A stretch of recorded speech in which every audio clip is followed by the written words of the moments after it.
Subscribe करें और bell दबाएं ताकि कोई खबर रह न जाए।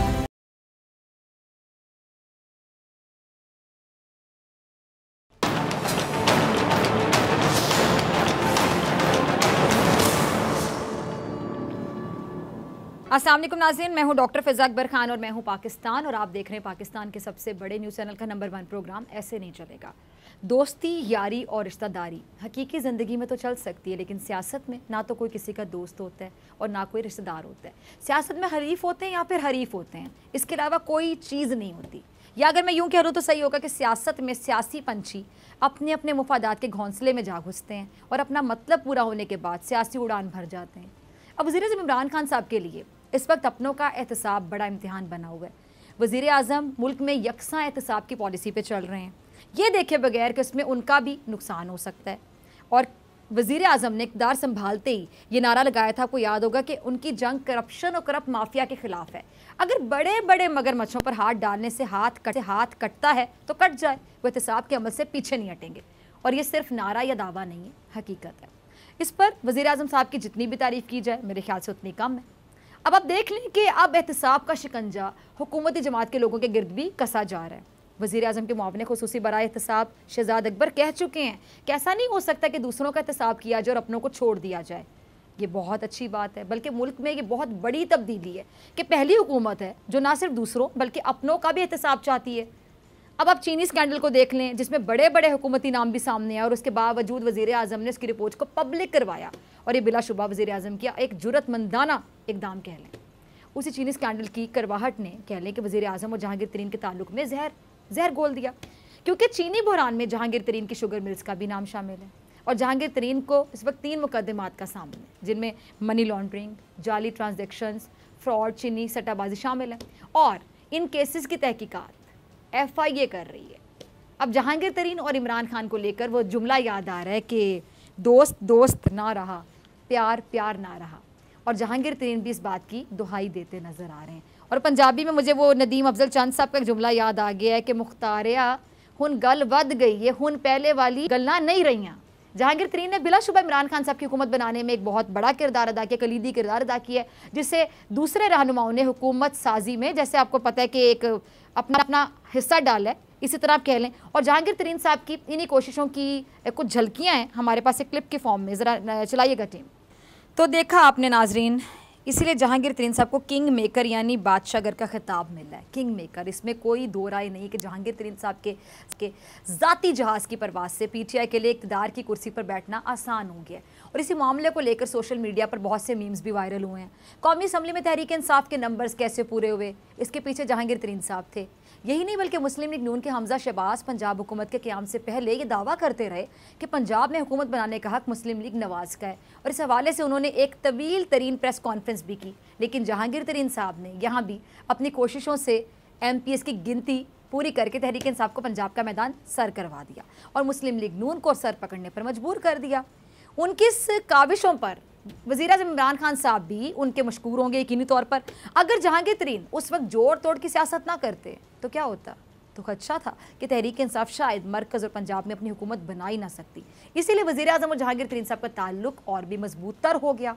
अच्छा, तरीन साहब को इमरान खान साहब के पसंदीदा तरीन भी करार दिया गया, लेकिन इस ताल्लुक को पहला धचका उस वक्त लगा जब सुप्रीम कोर्ट ने जहांगीर तरीन साहब को नाअहल करार दिया।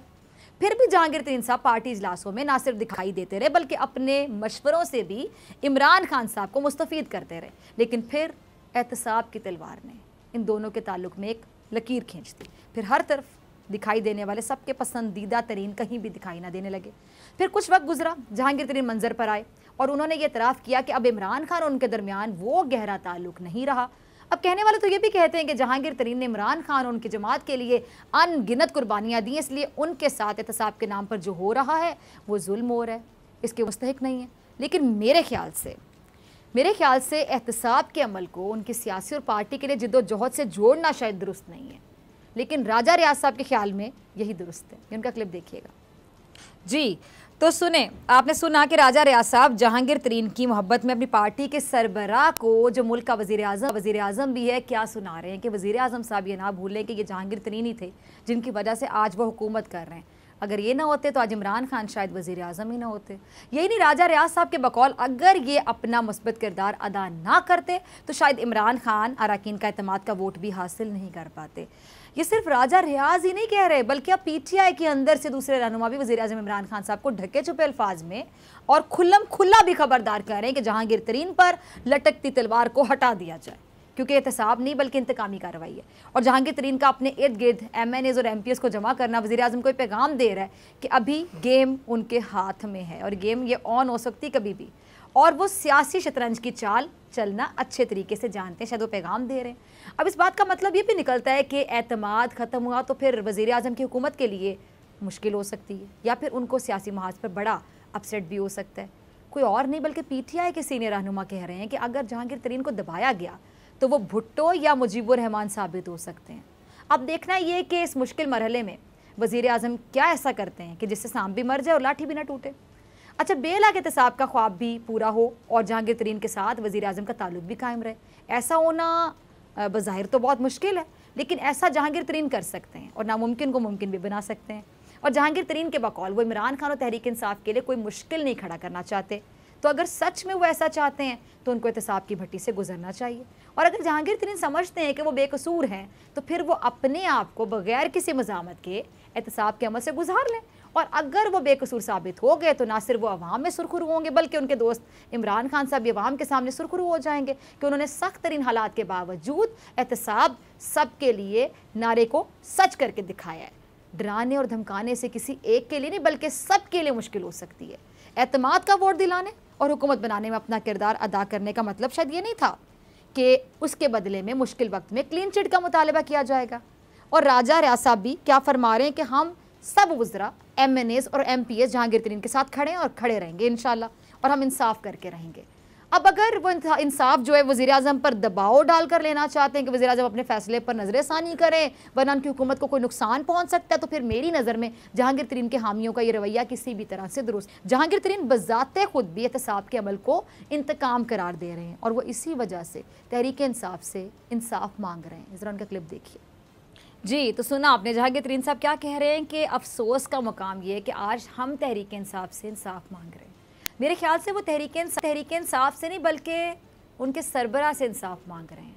और तो और जहांगीर तरीन साहब फरमा रहे हैं कि जो उनके खिलाफ साजिश कर रहे हैं उनको बेनकाब करना बहुत ज़रूरी है और उनको बेनकाब खान साहब खुद करें, उनको बेनकाब तहरीक इंसाफ की क़यादत करें कि ये कौन लोग हैं जिसकी वजह से उनको खान साहब से दूर कर दिया गया।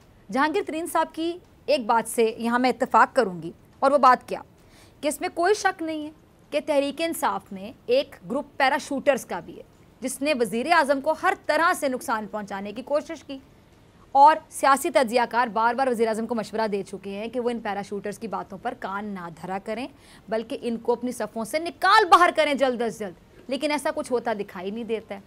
अब इस वक्त तक तो इन पैराशूटर्स का तो जादू है ना, कहें कि सर चढ़ के बोल रहा है, पता नहीं कब तक बोलेगा, वो अलार्मिंग है, पता नहीं कब तक बोलेगा। ये जो पैराशूटर्स हैं जिन्हें ज़्यादातर तज्ज़ियाकार पार्टी के लिए बाकायदा दीमक तक करार दे चुके हैं, दीमक पता नहीं कैसे खा जाती है, दीमक करार दे चुके हैं। अगर जहांगीर तरीन की इस बात को दुरुस्त मान लिया जाए कि तहरीक इंसाफ में कुछ लोग उनके खिलाफ बाकायदा साजिशें कर रहे हैं और उनकी इमरान खान साहब से लड़ाई कराना चाहते हैं, तो खान साहब को इसका नोटिस लेना चाहिए। लेकिन सच क्या है कि जी जहांगीर तरीन साहब के खिलाफ कार्रवाई तो FIA कर रही है। जहांगीर तरीन समझते हैं कि ये दायरा किसी के कहने पर उनके खिलाफ कार्रवाई कर रहा है, तो वो सबूत वज़ीर आज़म को दें, अदालतों में अपनी बेगुनाही साबित करें, और अगर वो ऐसा करें तो ये साजिशी नासिर अपनी मौत आप ही मर जाएंगे। लेकिन अगर दाल में कुछ काला है तो फिर कानून अपना रास्ता खुद बना रहा है और बना लेगा। लेकिन एक हकीकत यहाँ पे ये कि तहरीक इंसाफ में भी ग्रुप बंदी है, जैसा कि शाह महमूद कुरैशी साहब और जहांगीर तरीन साहब में इख्तिलाफात की खबरें गर्म रहीं। यहाँ तक कहा जाता रहा कि शाह महमूद कुरैशी और जहांगीर तरीन एक दूसरे को देखना भी पसंद नहीं करते, और कहा गया कि ये पार्टी इख्तियारात की सर्द जंग है।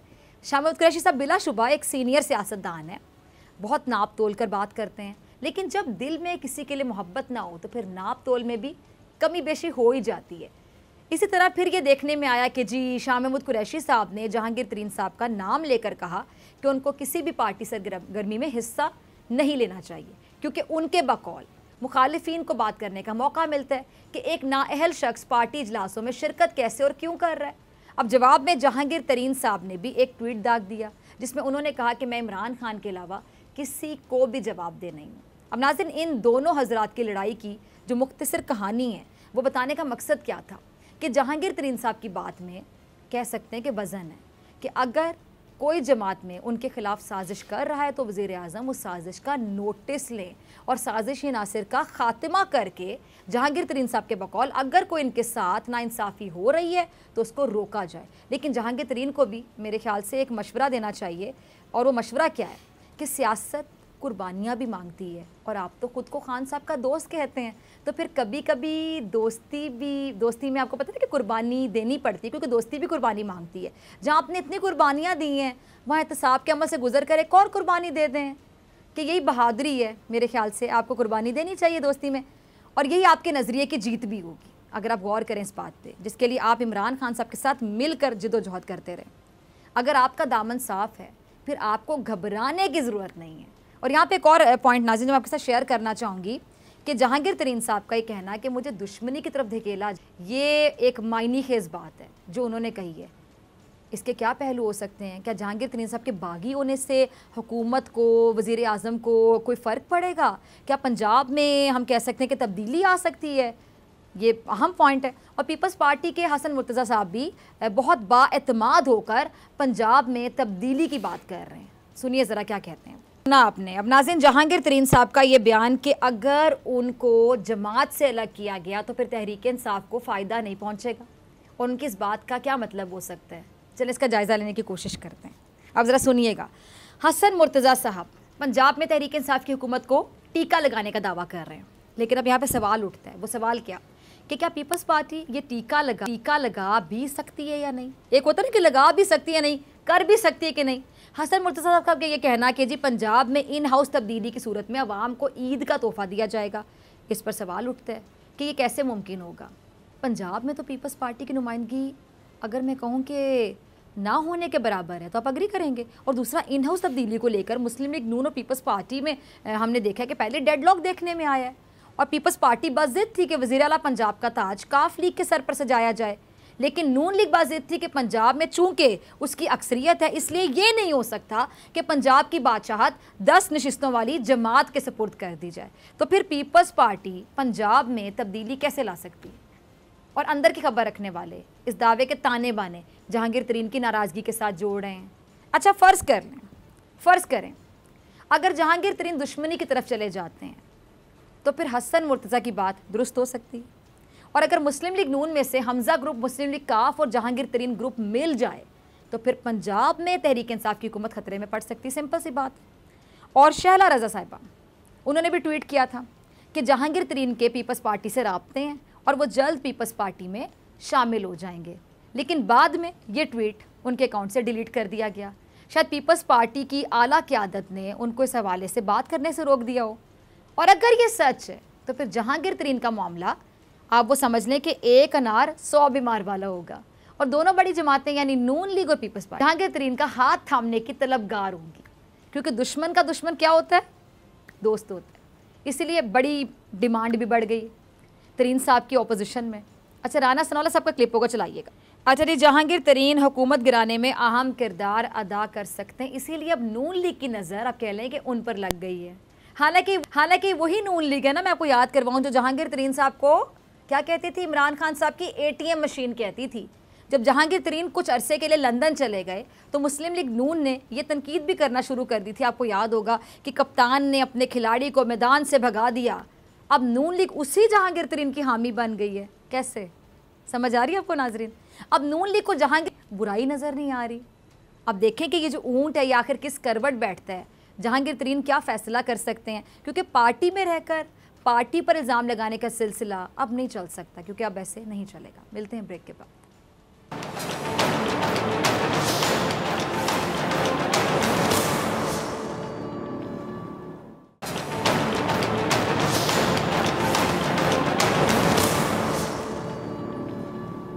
वेलकम बैक नाजरीन। जहांगीर तरीन साहब के गिर्द जो घेरा है वो तंग हो गया है। हुकूमत बेखौफ होकर कार्रवाइयाँ करने लगी है। एहतसाब है या फिर पार्टी के अंदर से कह लें कि जहांगीर तरीन साहब के खिलाफ मुहिम चलाई जा रही है? ये सवाल तमाम ज़हनों में गर्दिश कर है। जहांगीर तरीन साहब की नाराज़गी का आखिर किस जमात को फ़ायदा होगा, ये भी सवाल है। क्या तहरीक इंसाफ की हुकूमत को कोई ख़तरा हो सकता है? अब नून लीग कल तक जिस जहांगीर तरीन के ख़िलाफ़ थी, आज उनसे हमदर्दी क्यों कर रही है, ये भी बहुत बड़ा सवाल है। क्या नून लीगी रहनुमा ये इशारा दे रहे हैं कि जहांगीर तरीन साहब उनसे रब्ता करें और पंजाब हुकूमत का तख्ता उल्टें? इसी पे बात करने के लिए मेरे साथ मौजूद हैं नून लीग की रहनुमा शाइस्ता पर किसी तारीफ की मोहताज नहीं और नुमाइंदा खुसूसी सदीक जान भी सेगमेंट में हमारे साथ मौजूद होंगे। आपका बहुत शुक्रिया मैम ज्वाइन करने के लिए। सदीक आपका भी बहुत शुक्रिया। सबसे पहले मैं शाइस्ता परवेज़ मलिक साहब आपकी तरफ आना चाहूँगी। ये जहांगीर तरीन साहब की हिमायत में PTI के सूबाई और कौमी असम्बली के जो कुछ अरकान खड़े हो गए हैं, क्या नून लीग मौके पर आप कह सकते हैं कि चौका मारने का सोच रही है? बिस्मिल्लाहिर्रहमानिर्रहीम। थैंक यू डॉक्टर साहिबा। देखें, इसमें कोई चौका छिक्का मारने की बात ही नहीं है। बात सिर्फ ये है कि हम पहले दिन से कह रहे हैं कि जो एहतसाब है उसको सियासी तौर पे इस्तेमाल ना किया जाए, बल्कि हम ही नहीं कह रहे, कोर्ट्स में आला अदलिया ने भी यही ऑब्जर्वेशंस दिए हैं कि आर्म ट्विस्टिंग के लिए और मैनिपुलेशन के लिए ना इस्तेमाल किया जाए। और देखें, हम से ज़्यादा PMLN से ज़्यादा बेहतर कौन इस बात को समझ सकेगा कि नैब क्या करता है, क्योंकि आपने देख लिया हमारे तो leader of the opposition party के जो सदर हैं इस वक्त वो भी जेल में हैं, हमारे पार्लिमानी सेक्रेटरी भी जेल में हैं, हमारे और लोगों के ऊपर कभी हेरोइन डलती है, कभी किस तरह उनकी आर्म ट्विस्टिंग की जाती है। साद रफ़ीक, आहद चीमा को आप देख लें। तो मतलब जो नैब का अदारा है वो तो बहुत ही ज़्यादा मुतनाज़ा हो चुका है। और इस वक्त जहांगीर तरीन से हमदर्दी की बात नहीं है, बात वही है जो हम डे 1 से कह रहे हैं कि यकसा किस्म का एहतसाब होना चाहिए। Why do you single out? मतलब अगर चीनी स्कैंडल में खुसरो बख्तियार साहब, जहांगीर तरीन साहब और बहुत से लोग, और आपके सामने है कि दवाइयों की चोरी हुई, आपके सामने है आटे की चोरी हुई, आपके सामने पेट्रोल की चोरी हुई, तो मतलब ये सिंगल आउट करके जहांगीर तरीन को ही क्यों? हम कोई उनकी साइड नहीं ले रहे। हम डे 1 से जो बात कह रहे हैं वो आज हमारी बात साबित हो गई है कि जो हम कह रहे थे वो सही है। और वही बात के देखें, जो जिस तरह हमारे लीडरान जो हैं, हमारे कायदीन की बेटियों को, बहुओं को, बीवियों को घसीटा गया है इस बेजा और जो कहते हैं ना कि नाजायज़ किस्म का जो एहतसाब इस वक्त हो रहा है, उसी तरह हमें अफसोस है कि वही तरीका जहांगीर तरीन के साथ हो रहा है। लेकिन मैं एक बात आपको फ़िज़ा कहूँ कि पता नहीं उस वक्त तो कोई हमारे लिए नहीं बोला था, लेकिन आज जब ये बात घर में आई है तो आज उधर से भी आवाज़ें उठ रही हैं और वो कह रहे हैं कि मैं इन तहरीक इंसाफ से इंसाफ मांग रहा हूँ। तो वो तहरीक इंसाफ और किसी को इंसाफ क्यों नहीं दे सकी? तो ये सब मुफ़ाक़ात अमल है। और खुदारा मैं तो एक दरख्वास्त करूँगी नियाज़ी साहब से कि अपनी इंतकाम की आग को किसी सूरत ठंडा कर लें। ऐसा ना हो कि वो उनको भी जला दे और जो इस मुल्क का अल्लाह ना करे इतना नुकसान हो जाए कि हम उसको पूरा ना कर सकें। ठीक है जी। सदीक, मैं आपकी तरफ आना चाहूँगी। आप शाइस्ता परवेज़ मलिक साहिबा को भी सुन रहे थे, अगर आप कुछ ऐड करना चाहें वो भी कर सकते हैं, सवाल भी पूछ सकते हैं, क्योंकि सदीक एक सीनियर रिपोर्टर हैं। तो रिपोर्टर का मुझे इतना पता है कि रिपोर्टर के ज़रिए सवाल ना आए, ऐसा हो नहीं सकता। और सदीक, इसके साथ साथ अब आपको क्या लग रहा है जहांगीर तरीन साहब के हक़ में बोलने की वजह आपको अचानक से इनकी क्या समझ आ रही है? देखिए, मसला ये है कि जैसे शाइस्ता साहबा ने कहा, ज़ाहिर है वो इन बयानात के ज़रिए अपने उस नैरेटिव को, अपने उस बयानी को मजबूत करना चाह रहे हैं जो उनका रहा एहतसाब के मामले में। लेकिन इसकी दूसरी वजह यह भी है कि क्योंकि ये आपको पता है कि जो जहांगीर तरीन साहब के ख़िलाफ़ मामला चल रहा है, ये जो आपने सवाल एक पूछा था शाइस्ता साहबा से कि क्या नून लीग कोई अपसेट कर सकती है, कोई चौका छक्का मार सकती है, तो इसके चांसेस दो वजूहात से नहीं है। एक तो वजह यह है कि जहांगीर तरीन अभी कोई ऐसी सूरत हाल नज़र नहीं आ रही कि वो PTI से वो और उनके जो लोग वहाँ पर गए हुए थे वो सारे अलग हो जाएंगे, ऐसा नहीं है। वो खुद ये कह रहे हैं, उनके लोग जो वहाँ पर गए वो सब ये कह रहे हैं कि हम अभी भी तहरीक इंसाफ का हिस्सा हैं। बल्कि कल रात को एक प्रोग्राम में इसाक अकवानी साहब ने कलमा पढ़कर कहा कि हमने इमरान खान के ख़िलाफ़ कोई काम नहीं किया, हमने गिलानी साहब को जितवाने के लिए अपना कोई किरदार अदा नहीं किया। और जितने लोग उनके साथ गए वो सब कह रहे हैं कि हम PTI के हिस्से हैं और PTI से अलग नहीं होंगे। खुद जहांगीर तरीन भी ये कह रहे हैं। और इसके अलावा यह है कि अगर ये तहरीक अदम एतमाद को लानी होती या इन लोगों को जो तहरीक इंसाफ से अगर नाराज़ भी उनको इस्तेमाल करना होता तो वो वक्त अब एक तरह से गुजर चुका है। उसकी रीज़न ये है कि PDM आपको पता है कि अब उसका उस तरह से वजूद नहीं रहा। पीपल्स पार्टी ये कह रही थी कि हमें तहरीक अदम एतमाद लानी चाहिए बुज़दार साहब के ख़िलाफ़, लेकिन नून लीग का मौक़िफ़ ये था कि हमें इसलिए नहीं लानी चाहिए क्योंकि हम तो इस निज़ाम को बदलना चाहते हैं। अगर हम उस्मान बुज़दार को हटा के आ भी जाएंगे तो हम भी तो वही 4, 6, 8 सीटों की हुकूमत होंगे, तो हमें ये काम नहीं करना चाहिए। तो इसलिए कोई बड़ा अपसेट जो है वो होने के कोई चांसेस नहीं है। देखना यही होगा कि जहांगीर तरीन गिरफ्तार होते हैं या नहीं होते, ये बड़ी एक चीज़ है जिस पे नज़रें लगी हुई हैं, और उसके बाद उनका रद्दअमल क्या आता है, क्योंकि उसके बाद फिर ये कुछ चांसेस होंगे कि वो तहरीक इंसाफ छोड़ने का ऐलान करें। उस गिरफ्तारी के अलावा तो कोई ऐसा चांस नज़र नहीं आ रहा। और शहर इक़्तिदार में कुछ वज़रा जो हैं वो बहुत एक्टिव हैं, प्राइम मिनिस्टर को कॉल करने की कोशिश कर रहे हैं कि हमें इस सतह तक नहीं जाना चाहिए जहांगीर तरीन के ख़िलाफ़, कि जहांगीर तरीन अलग हों या उनके जो लोग हैं वो अलग हों। तो अभी कोई इतने बड़े अपसेट के चांसेस नहीं हैं, इसलिए नून लीग कोई ज़्यादा पुरुम्मीद नहीं है जहांगीर तरीन की नाराज़गी या उनके साथ जो लोग गए हैं उस हवाले से। ठीक है। अच्छा शास्त्री साहब, ये भी खबरें गर्म थी कि जी नून लीग की कोई राब्ते हो रहे हैं उनके साथ, कुछ तरह की प्लानिंग है, तो अगर अंदर की कोई खबर आपके पास है प्लीज़ ज़रा शेयर कर दें कि उनसे कोई बैकडोर राब्ते करने की प्लानिंग की जा रही है नून लीग की जानिब से। देखें फ़िज़ा, हम अब किसी ऐसी उसकी मुहिम की जो ये एडवेंचर है ना उसका पार्ट नहीं बनेंगे। आपको पता है बहुत सी ऑफ़र्स हैं और बहुत सी हैं कि आ जाएँ और ले लें और ये हो जाए, लेकिन वही जैसा अभी मेरा भाई एक्सप्लेन कर रहे थे कि हम क्यों करें। आपने देख लिया कि हमें अवाम में कितनी पजीराई है, आपने देख लिया कि अवाम ने हमारे बयानियों को किस तरह एक्सेप्ट किया है। हम क्या मांग रहे हैं? हम वोट को इज़्ज़त देना, कानून और आइन की बालादस्ती, अपनी अपनी डोमेन में रह के काम करना। क्या ये बहुत बड़ी चीज़ है नॉन इंटरफेरेंस इलेक्शन में? और वोट को इज़्ज़त दो कि जिसको वोट डले उसी का वोट निकले। क्या ये मांगना कोई अनहोनी बात है या बुरी बात है? तो देखें, अवाम ने जिस तरह इसको एक्सेप्ट किया है वो आपको बाई इलेक्शन के हर रिज़ल्ट में नज़र आया है कि हमने इनके घर में घुस के इनको हराया है।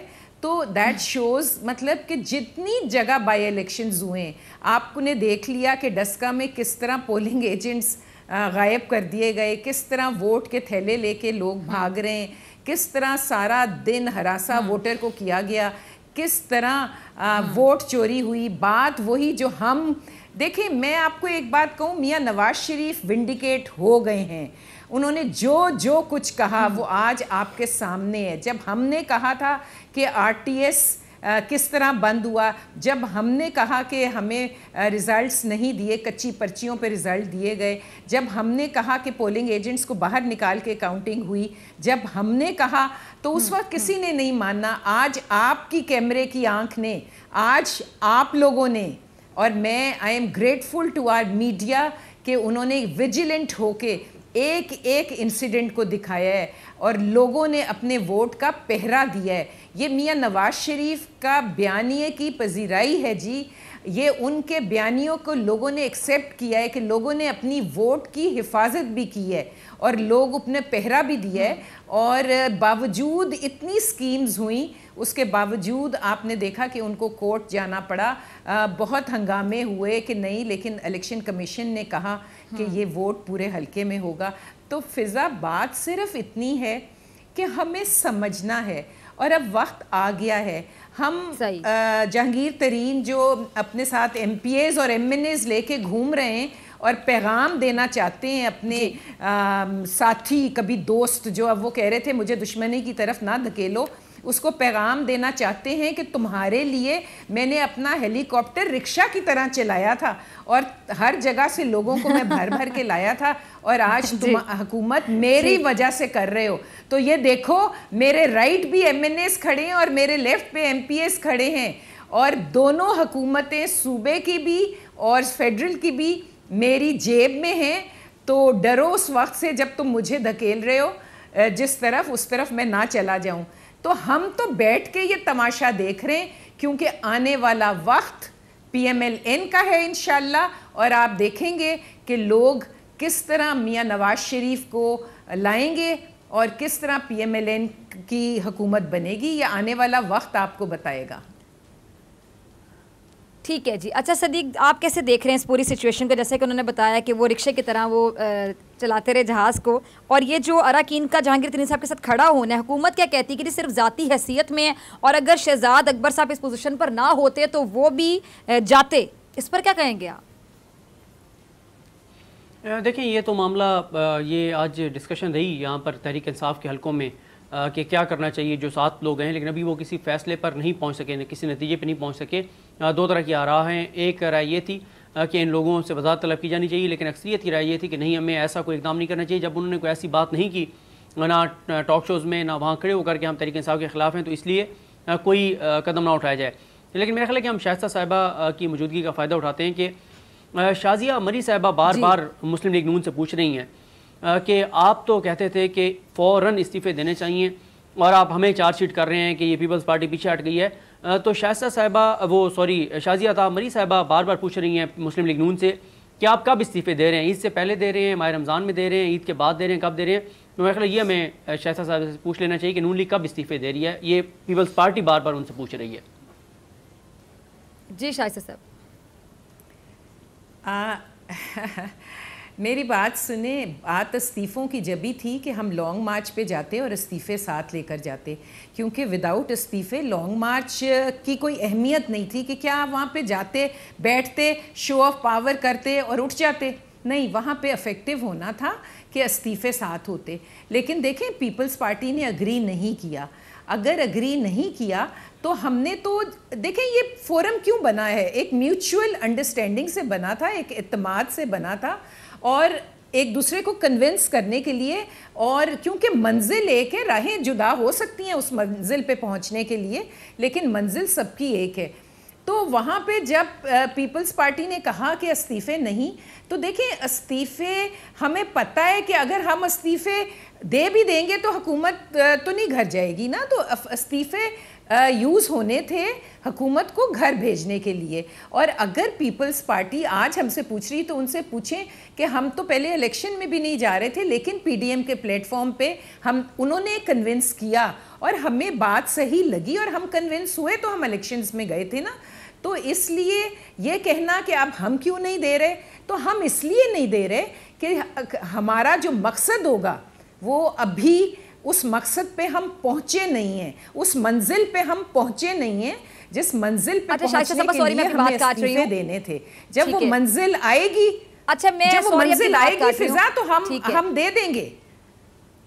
ठीक है, जब वो मंजिल आएगी आप इस्तीफे दे देंगे, आपका ये कहना है। तो शाइस्ता साहब मुझे ये बताइएगा कि उस मंजिल पे पहुंचना है आपने, जाहिर बात है आप लोगों की बाकायदा एक प्लानिंग थी कि हुकूमत को गिराना है और तमाम ये इत्तेहाद बना। लेकिन आप ये देखिए पीडीएम इत्तेहाद जब बना उसके बाद जिस तरह आमने सामने आ गई जमातें एक दूसरे पर बाकायदा डायरेक्ट हमले, पहले आप लोग कहते रहे मीडिया जो है क्या सराइयाँ कर रहे, रूमर्स हैं, ऐसा कुछ भी नहीं है।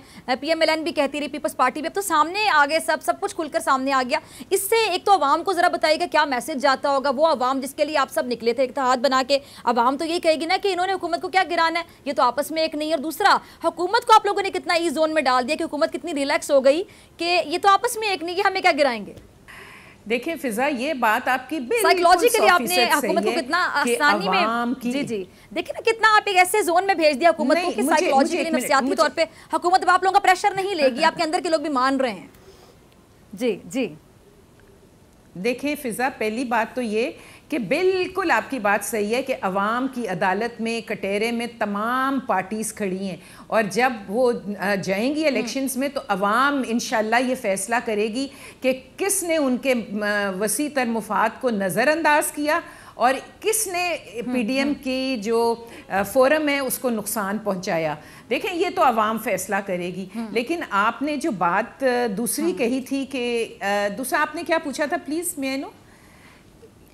मैंने ये कहा कि आप हुकूमत को आप लोग टफ टाइम देने निकले थे, हुकूमत इतनी ज्यादा रिलैक्स हो गई होगी ना आप लोगों की लड़ाइयां देख के। इसके बस यदि अगर आप भी कुछ पूछना चाहेंगे तो मौका देते हैं। अच्छा, दूसरी हुकूमत को आप लोगों ने बेसिकली रिलैक्स कर दिया। दूसरी बात में जी देखें, दूसरी बात ये कि देखें पार्टीज, तमाम पार्टीज वहाँ पे 10 पार्टीज वहाँ पे मौजूद थी और 10 पार्टीज 10 मुख्तलिफ पार्टीज थी जो इलेक्शन में आमने सामने होती हैं। देखें, नौशेरा में हमने ANP का मुकाबला किया है, इसलिए कराची में अब हम पीपल्स पार्टी का मुकाबला कर रहे हैं। तो ये इलेक्टोरल अलायंस तो था ही नहीं, ये तो एक मकसद के लिए ये प्लेटफॉर्म बना था। उसमें कोई हर एक पार्टी ने अपने इंटरेस्ट को तो फिजा वॉच करना था। हर पार्टी इंडिविजुअल पार्टी है और उसने अपने इंटरेस्ट को वॉच करना था, लेकिन बदकिस्मती से हम वो जो हमारा मकसद था उसको हासिल बिना किए हम वो हो गए। लेकिन मैं आपको एक बात बताऊं, बात हुकूमत आराम से अब भी नहीं है। अकेली PMLN, अकेली पीपल्स पार्टी या मौलाना फजलुर रहमान, कोई भी पार्टी उनको गलत फैसले नहीं करने देगी। और आपने देख लिया है कि उन्होंने जो अभी फैसला किया था कि हम तजारत खोल रहे हैं हिंदुस्तान से, उसको किस तरह आपने और पार्टीज़ ने मिल के, आपसे मेरी मुराद मीडिया ने और हम लोगों ने किस तरह मिल के उसका रास्ता रोका है और वो हो गया है। तो चैन से तो वो नहीं बैठ सकते और ना गलत फैसले उनको करने देंगे। लेकिन मैं आपको एक बात बताऊं, देखें, इनको कहें अगर ये इतने ही अब इतने ही खुश हैं, इतनी ही तालियां बजा रहे हैं, तो खुदारा इनको कहें कि अब अवाम के मसाइल पे तवज्जो दें, अब अवाम के मसाइल हल करें, लोगों का बंदोबस्त करें कि उनको रोजी मिले, उनके घर 2 वक्त की रोटी मिले और महंगाई की मेरे पास 1 मिनट है, टाइम कम रह गया। ठीक है सदीक जान, आपसे कुछ पूछना चाहते। सदीक जी जरा प्लीज जरा जल्दी से पूछ लें, आपको सवाल पूछना चाह रहे थे। बस मैं ये पूछना चाह रहा था कि मरियम साहिबा की तबीयत के बारे में बता दें कि उनकी तबीयत अब कैसी है और कब से वो दोबारा मीडिया के सामने आएंगी और अपनी सियासी जो मसरूफियात हैं उनका आगाज़ करेंगी। जी शाइस्ता साहिबा, देखें वो बिल्कुल जल्दी आएंगी। उनको थ्रोट की बहुत ज़्यादा इन्फेक्शन है और जिस पे जो बहुत PTI ने शोर भी, क्योंकि वो तो सेहत पे भी सियासत करते हैं, उन्होंने बहुत शोर डाला था। उनके गले का एक बहुत इशू है जो आखिरी दिनों में जब वो बात भी कर रही थी तो वो नहीं हो रही थी।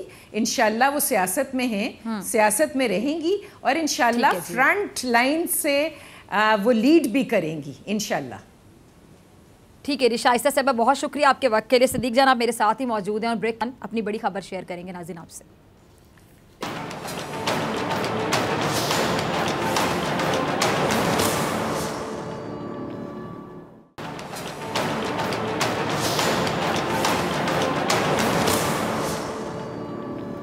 जी वेलकम बैक नाज़रीन, सदीक जान मेरे साथ मौजूद है अपनी बड़ी खबर के साथ। सदीक, बड़ी खबर क्या आज की? जी बिल्कुल, ये आप देख रही हैं कि बहुत ज़्यादा शुगर जो माफिया है, जो शुगर मिल्स हैं, उनके ख़िलाफ़ कार्रवाई के ऊपर बहुत ज़्यादा बात हो रही है। तो हम अपने नाज़रीन को ये बताते हैं कि ये मामला क्यों एक मरतबा फिर बहुत ज़्यादा मीडिया में आ रहा है, बहुत ज़्यादा कार्रवाइयाँ हो रही हैं। खुफिया एजेंसी ने प्राइम मिनिस्टर पाकिस्तान इमरान खान साहब को एक रिपोर्ट दी, जिस रिपोर्ट में ये बताया गया कि माह रमज़ान में चीनी की कीमतें 110 रुपये से भी ज़्यादा तक ले जाने की मनसूबाबंदी कर ली गई है। और उसमें बताया गया था कि जो सट्टा माफिया है, जो सट्टेबाज हैं, वो इस वक्त बड़ी तेज़ी से काम कर रहे हैं और एक मसनूई बहरान पैदा किया जाएगा मार्केट में, डिमांड एंड सप्लाई का फ़र्क लाया जाएगा और उस वजह से कीमतें बहुत ज़्यादा हो जाएंगी। और जब कीमतें ज़्यादा होंगी तो ज़ाहिर है उससे शुगर मिल्स को तो फ़ायदा होना था, वहीं पर हुकूमत को बहुत नुकसान होना था जब आवाम बहुत महंगी चीनी खरीदने पर मजबूर होती। अब ये हुआ कि ये रिपोर्ट दी गई, ये खुफिया रिपोर्ट हवाले की गई FIA के डॉक्टर रिजवान, जो इस सारे इस वक्त जो जितनी कार्रवाई हो रही हैं, ये जो शुगर माफिया के खिलाफ जो कार्रवाई हो रही हैं, तमाम चीज़ों को जो टीम देख रही है उसको हेड कर रहे हैं डॉक्टर रिजवान और उनकी टीम। ज़रा ये बताते हैं कि उसके बाद उन्होंने टीमें तश्कील दी और 35 जो सट्टेबाज थे उनको आइडेंटिफाई किया गया, टीमें रवाना की गई, टीमें भेजी गई। 21 और 22 मार्च की दरमियानी रात एक ही वक्त कार्रवाई की गई तमाम जो सट्टेबाज थे उनके खिलाफ। और तकरीबन कोई 1.5 दर्जन जो सट्टेबाज हैं, कोई 16 से 18 या कोई 20 के करीब सट्टेबाज जो हैं, वो उस वक्त अपने घरों पर या उन जगहों पर मौजूद थे जहां से वो काम करते थे। उन तमाम को गिरफ्तार किया गया।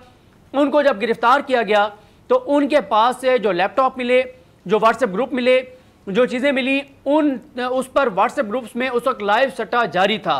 जब ये सट्टाबाज पकड़े गए उसके बाद शुगर मिल्स, बहुत सारी शुगर मिल्स ने यह तय किया कि अब हमने हुकूमत को कैसे टफ टाइम देने हैं, अब कैसे हमने चीनी महंगी करनी है। उसके बाद यह किया गया कि जो सप्लाई थी शुगर मिल से, उस सप्लाई को रोक दिया गया, यानी जो मार्केट में जो आ रही थी शुगर उसको रोक दिया गया ताकि मार्केट में जो है वो एक तरह से चीनी कम हो, डिमांड ज़्यादा हो, इस तरह से हम महंगी करेंगे। अब FIA ने इस सिलसिले में जो काम किया है वो ये किया है कि उन्होंने एक सवालनामा जारी किया है तमाम शुगर मिल्स को। उनसे ये पूछा गया है कि आपकी डेली की प्रोडक्शन कितनी है, आपने पिछले 1-1.5 माह में कितनी चीनी मार्केट में भेजी है, किस रेट पर भेजी है, किसको भेजी है। और ये भी मैं आपको बता दूं कि इस वक्त 25 लाख टन शुगर जो है वो मौजूद है शुगर मिल्स के पास, और जो पंजाब की ज़रूरत है पूरे माह में, माह रमज़ान में, वो 2.5 लाख टन है। यानी इतनी ज़्यादा चीनी मौजूद है, लेकिन उसके बावजूद ये मसनूई बहरान पैदा करके चीनी के रेट ज़्यादा करने का जो प्लान था, अभी तक तो ये है कि उस प्लान को नाकाम बना दिया गया है। कार्रवाइयाँ जारी हैं। सट्टा माफिया जो है उसके खिलाफ बहरहाल काफ़ी कार्रवाइयाँ की जा रही हैं, उनकी कमर तोड़ दी गई है। और अब जब शुगर मिल से ये पूछा जा रहा है कि आपने कितनी मार्केट में बेची है, तो अब ये उम्मीद की जा रही है कि वो तेज़ी से जो है वो मार्केट में भेजेंगे चीनी। जब ज़्यादा चीनी मार्केट में अवेलेबल होगी, शॉर्टेज नहीं होगी, तो चीनी की कीमतें वहाँ तक नहीं जाएंगी जहाँ तक ले जाने का प्लान था। तो अब देखते हैं इस हवाले से क्या इक़दाम सामने मजीद आते हैं। लेकिन वहीं पर जहांगीर तरीन साहब ये कहते हैं, जब कल मेरी उनसे बात हुई और उनसे गिरफ्तारी के बारे में पूछा गया, जो हमने मंडे वाले दिन अपने प्रोग्राम में बताया था कि उनको गिरफ्तारी के हवाले से यहाँ पर दावा हुकूमती लोग कर रहे थे कि उनको गिरफ्तार कर लिया जाएगा। जब उनसे मैंने ये सवाल किया तो वो ज़हनी तौर पर तैयार नजर आए गिरफ्तारी के लिए। उन्हें लगता है, और उन्होंने ये कहा कि जिस तरह से मेरे खिलाफ इंतकामी कार्रवाई की जा रही है तो कोई बईद नहीं है कि मुझे गिरफ्तार कर लिया जाए। लेकिन वो ये कहते हैं कि वो तहरीक इंसाफ का हिस्सा हैं, रहेंगे, वो तहरीक इंसाफ को नहीं छोड़ेंगे। लेकिन वो ये कहते हैं कि जो केसेस उनके ऊपर बनाए गए हैं, इन केसेस में कोई हकीकत नहीं है, अदालतों में जाके मैं फेस करूंगा। और वो ये भी बताते हैं कि ये 2013-2015 के मामलात हैं, जब इनको अभी जिन चीज़ों पर चीनी के मामले में तहकीकात की जा रही थी, वो ये कहते हैं जब उसमें उनके खिलाफ कुछ नहीं मिला तो ये पुराने केसेस निकाल के और उनके खिलाफ एक पूरी मुहिम चलाई गई, उनके फैमिली मेम्बर्स को इन्वॉल्व किया गया। लेकिन वो ये कहते हैं कि इसका ना तो ताल्लुक मनी लॉन्ड्रिंग से है, और जहाँ तक बात है शेयर होल्डर्स के साथ कि उन्होंने फ्रॉड किया है, तो उनका ये कहना है कि 90% शेयर्स तो उनके अपनी फैमिली के पास हैं। तो फिर ना जब कोई शेयर होल्डर गया है किसी फोरम पे, किसी इदारे के पास, ना उसको कोई मसला है शेयर होल्डर को, और एक प्राइवेट मामला है, तो उसको मनी लॉन्ड्रिंग क्यों बना दिया गया, उसको कॉर्पोरेट फ्रॉड क्यों बना दिया गया, उसको इतना बड़ा इशू क्यों बना दिया गया। तो बाकी वो ये कहते हैं कि जो लोग वहाँ पर आए थे, MNAs और MPs, उनको वो कहते हैं कि उन्होंने नहीं बुलाया था, और वो ये कहते हैं कि वो खुद से वो लोग आए थे और मेरे साथ जाने के लिए, और मैं वो कहते हैं कि कोई इमरान खान के खिलाफ कोई काम नहीं कर रहा। और वो ये कहते हैं कि जो उनके ऊपर इल्ज़ाम है कि यूसुफ रज़ा गिलानी ने उनका जहाज़ इस्तेमाल किया ये मुहिम के लिए, जब वो सेंटर बन रहे थे, वो कहते हैं कि मेरा जहाज़ इस्तेमाल नहीं हुआ। और अगर मेरे पार्टनर जो हैं मखदूम अहमद महमूद, उनका जहाज़ इस्तेमाल हुआ है, तो वो पीपल्स पार्टी के बंदे हैं, उनका जहाज़ अगर इस्तेमाल हुआ है तो उससे मेरा कोई तल्लुक नहीं है। लेकिन वो अपना कहते हैं कि मैं ये चैलेंज करता हूँ कि मेरा जहाज़ यूसुफ रज़ा गिलानी ने इस्तेमाल नहीं किया। ये उनका मौक़िफ़ था जो हमने अपने देखने वालों के सामने रखा है। ठीक है जी, ठीक है सदीक, बहुत शुक्रिया आपकी बड़ी खबर के लिए, तजिए के लिए। इसी के सबर खान को दीजिए इजाज़त, आपसे मुलाकात होगी इंशाल्लाह कल सेम टाइम सेम चैनल। अगर ज़िंदगी ने वफ़ा की दुआ में याद रखिएगा, अपने अपने प्यारों का बहुत ख्याल रखिएगा। अल्लाह ने के बाद